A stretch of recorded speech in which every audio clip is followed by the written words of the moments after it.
Պարոն Վարդևանյան, ասում եք ձեր ու Հայաստան դաշինքի միջև չլուծված հարցեր չկան, ընկերական հարաբերություններ են։ Նոր ձեզ մեղադրում էին ընտրակաշառքով ԱԺ փոխոսնակ դառնալու մեջ։ Եվ նաև ասում էին մեկնաբան եք Տիկին Խամոյանը, այստեղ չի, բայց ես այլ բան եմ ուզում մեկնաբանել։ Տիկին Խամոյանը տևական ժամանակ է եւ նաև այսօր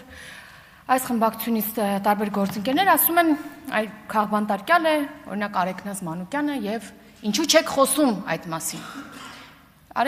Ես ունում Տիկին Խամոյանին դիմեմ, ասեմ Տիկին Խամոյան, ինչ չեք լսում, երբ որ խոսում ենք այդ մասին։ Օրինակ ես մի քանի անգամ մեկնաբանել եմ, երբ որ հարց է հնչել դրա մասին ու ասել եմ, որ իհարկե ամեն դեպքում պետք է երեխայի լավագույն շահը պահպանվի, պաշտպանվի, բայց ասել, որ կին է, դրան բերումով չպետք է կալանավորվեր, կամ ասել, որ նա քաղբանտարկյալ է, դա նշան, ես չեմ ասում, որ Տիկին Մանուկյանը մեղավոր է, ես անմեղության կանխավարկածը հարգում եմ, բայց դուք չեք հարգում մեր ինստիտուտները, որտեղ ասում եք, որ նա մեղավոր չէ, այլ միայն քաղաքական իր հայացքների բերումով է հայտնվել այդ կարգավիճակում։ Ես այդպես չեմ կարծում։ Նաև Տիկին Խամոյանը օրինակ չէր հիշում կանանց, երեխաների մասին, երբ որ օրինակ այս խորհրդարանի շենքի դիմաց կոչ էին անում հրոսակախմբերին, մեր հասցեներն էին հրապարակում, ասում էին գնացեք ԿՊԱ-ական падգամավորներին բերեք ուժով։ Բայց ժամանակ ես իմ նույն տարիքի աղջիկ երեխայի հետ տանը միայնակ էի, երբ որ դուք հասցե եք հրապարակում ուղարկում եք մեր տուն։ Այդ ժամանակ ոչ կին կար, ոչ երեխա կար, ոչ կանանց իրավունքների պաշտպանություն կար։ Ու Տիկին Խամոյանը այն մարդկանցից էր այլ ընդդիմադիրներն էլ հետները։ Հիշում եք դոգի բանով, ուրեմն կոչով հայտնվել էին ազգային ժողովի դիմաց, որ ծափ էր տալիս, երբ որ բան էին անում, մեր հասցեներն էին հրապարակում։ Քաղբանտարկյալների մասին։ Իհարկե կարող եմ տարբեր զեկույցներ մեջ բերել, դա շատ երկար ժամանակ կպահանջի, այս առիթով չեմ անի, բայց այդ զեկույցները փաստում են, որ Հայաստանում խոսքի ազատության մակարդակը, ժողովրդավարության մակարդակը, մամուլի ազատության մակարդակը շատ բարձր է, եւ նաեւ կարող եմ համեմատականներ անցկացնել ձեր իշխանությունների օրոք այդ նույն ցուցանիշները ինչ ողբալի վիճակում են, բայց ես դա չեմ անի։ Դուք մեջ բերում էիք ԵԽԽՎ բանաձևը, Տիկին Ղահրամանյանն էր կարծեմ, 19:00 բանաձևը, գործընկերներս ասացին արդեն ինչ մոտիվով է այդ բանաձևը առհասարակ ի հայտ եկել, բայց ես ուզում եմ հիշեցնել, որ դուք չէ, միգուցե, բայց ձեր հայրերը, երկու խմբակցության այդ առաջնորդների կհիշեն, որ 2008 թվականի դեպքերից հետո միջազգային տարբեր կառույցներ բանաձևեր ունեին Հայաստանի հետ կապված։ Օրինակ, ԵԽԽՎ-ն անգամ սանկցիա է կիրառել Հայաստանի դեմ, քաղաքական մոտիվներով բանտարկված մարդկանց քաղհալածյալ, քաղբանտարկյալ կոչելով,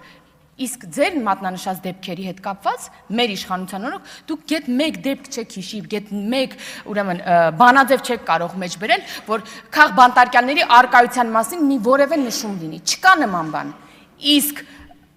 ձեր իշխանությունների օրոք այդ ամեն ինչն եղել է, ու եմ ասում, Հայաստանը սանկցիաներ է կիրառվել Հայաստանի դեմ։ Ու բան է, այտենց ամեն մեկը, որ ենթադրյալ հանցագործություն կատարի, հետո մտնի քաղաքականություն եւ ասի ես քաղբանտարկյալ եմ, դա այդպես չէ։ Շատ հայտնի Վարդան Ղուկասյանի դեպքը։ Մարդը դուրս եկավ այդ նախաքննական մարմնից, ասաց ես իմ համար հանգիստ ապրում էի, դուք ինձ ստիպեցիք ես մտնեմ քաղաքականություն։ Հիմա դուք բոլորդ ասում եք բան է, քաղբանտարկյալ է։ Լավ, մի հատ էլ այդ բանից չեք սարքում բերում, ասում Վարդան Ղուկասյանը քաղբանտարկյալ է։ Բայց դուք իդեպ մեջ բերեցիք նորից էլի ոնց որ Տիկին Ղահրամանյանն էր, իբր սրբազան պայքարի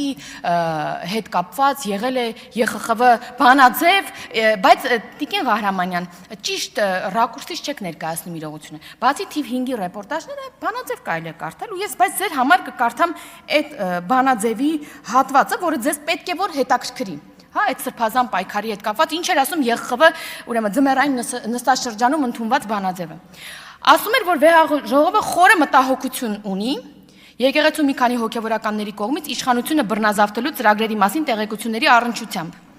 ԵԽԽՎ բանաձևում հայ առաքելական Սուրբ եկեղեցու շուրջ ստեղծված իրավիճակի մասին 5.1 բաժնում գրված է, ցիտում եմ. որ խորապես մտահոգված է վարչապետի եւ հայ եկեղեցու առաջնորդի միջև լարվածությամբ, ինչպես նաեւ հայ առաքելական եկեղեցուն պատկանող մի քանի հոգեվորականների կողմից իշխանությունը զավթելու դավադրությունների մասին հաղորդագրությունով։ Նաեւ ասվում է, որ մտել են քաղաքականություն, ինչը մեր համանդրությամբ եւ օրենսդրությամբ ջրբաժան կա այդտեղ։ Եղխվե ձեր մատնանշած բանաձևը դրա մասին էր խոսում։ Դրա համար եկեք ճիշտ մեջ բերենք, ինչ է ասում։ Ինչ վերաբերում է ուրեմն այս Կտրիշ Ներսիսյան կաթողիկոս բանավեճին։ Ուրեմն Տիկին Հովսեփյանը արեկա ամենաակտիվն էր տենց խփում, երբ որ ասում են Կտրիշ Ներսիսյան։ Բայց Տիկին Հովսեփյան, դուք ինչու եք, ես ասում եմ այն ինչ ուզում եմ։ Ինչի եք ուզում հասկանամ, օրինակ հարվածում սեղանին։ Կարող է մարդը լինել հայ առաքելական սուրբ եկեղեցու առաջնորդ ու մի անգամ գնահատական չտա սեփական հոտին, հավատացյալ հոտին 120,000 մարդկանց հավատացյալների սովամահությունը Ռուսաստանի կողմից որպես հակահաբեկչական գործողություն անվանելը։ Օրինակ, ես դա չեմ կարողանում պատկերացնել։ Որևէ մի գնահատական չի տվել։ Օրինակ, նա կարծում եմ չի տվել, որովհետև 2023 թվականին Վլադիմիր Պուտինի կողմից արժանացել է պատվո շքամեդալի։ Միգուցե դրա համար չի տվել այդ արձը։ Օրինակ դուք ինչի չեք տվել։ Կարող է միգուցե այդ նույն Վլադիմիր Պուտինի կողմից ռուսամետ ուժ համարվող ուժի падգամավոր եք դարձել, դրա համար չեք խոսում։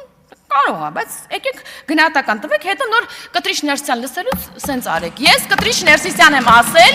ու ասելու եմ։ Հարգելի գործընկերներ, ինչու եք խանգարում ելույթ ունեցողին։ Շատ լավ, ուզում եք այդպես, մի վարքան, ուզում եք դիմացանք, կլինի այդպես, ոչ մի խնդրեմ չկա, շարունակեք Տիկին Հակոբյան։ Հայրենիքի փնտրտուքի մասին։ Այստեղ մի շաբաթ է, մեզ ասում են որն է հայրենիքը, հայրենիքի սահմանը որն է։ Ուրեմն 2024 թվականից մեր կրթական դպրոցի, միջնակարգ կրթության այդ համակարգում կա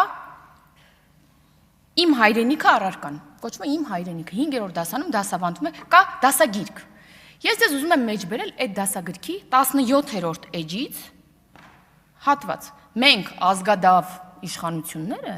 որ ասում եք հայրենիք չեք ճանաչում, բան, արժեքներ, մենք երեխաներին սովորեցնում ենք 24 թվականին ներդրել, թե որն է հայրենիքը։ Եվ ես ուզում եմ ձեզ համար կարդալ, թե որն է ըստ մեզ, որն է այդ սահմանները մեր պատմական հայրենիքի։ Ասում ենք, որ Հայերի պատմական հայրենիքը հայկական լեռնաշխարհն է։ Այստեղ կազմավորվել եւ իր պատմական ուղին է անցել հայ ժողովուրդը։ Հայկական լեռնաշխարհի սահմանները ձգվում են Սև ծովի հարավից մինչև Կասպից ծով, սահմանազատվելով լեռնաշղթաներով։ Նաեւ այստեղ մենք երեխաներին սովորացնում ենք, որ հայկական լեռնաշխարհի ամենաբարձր լեռը Մասիսն է կամ Մեծ Արարատը։ Եվ սենց կարևոր բաներ, որի հետ կապված դուք գայս եք մեզ եք մեղադրում, իսկ մենք ներդրել ենք առարկայ երեխաներին սովորացնում ենք որն է դա։ Դրա համար մի փնտրեք։ Դուք այս հավաքական ընդդիմությունը ձեր սիրած ասած, պարոն Կարապետյան, մեզ 5 տարի մեղադրել է 42,000 կիլոմետր տարածքով հայրենիքը ընդամենը 20743 դարձնելու մեջ, ասում եք այո, հաստատում եք։ Ու եկել եք այստեղ ասում եք երկու իրականություն կա պատմական Հայաստան, կա իրական Հայաստան։ Պատմական Հայաստանը մենք կիսում ենք այլ ժողովուրդների հետ։ Ճիշտ բաներ եք ասում։ Ես ձեզ ասեմ, ձեր հռետորաբանությունը այն էության հետ, որը դուք ներկայացրել եք տարիներով, շատ է տարբերվում։ Ախր այդ երկուսը իրար հետ մի տեսակ չի խոսում։ Եթե գալիս եք ասում եք դուք 42,000-ից սարքել եք 20743, ու նաև այստեղ հայտարարում եք, որ դուք չունեք տարածքային պահանջ, բայց միևնույն ժամանակ մեզ մեղադրում եք ու քաղաքական դիվիդենդ եք սարքում այդ ամեն ինչը, սա իրար հետ չի խոսում։ Պետք է ազնիվ լինել եւ ասել այն, ինչ ասել եք։ Շնորհակալություն։ Էդգար Ղազարյան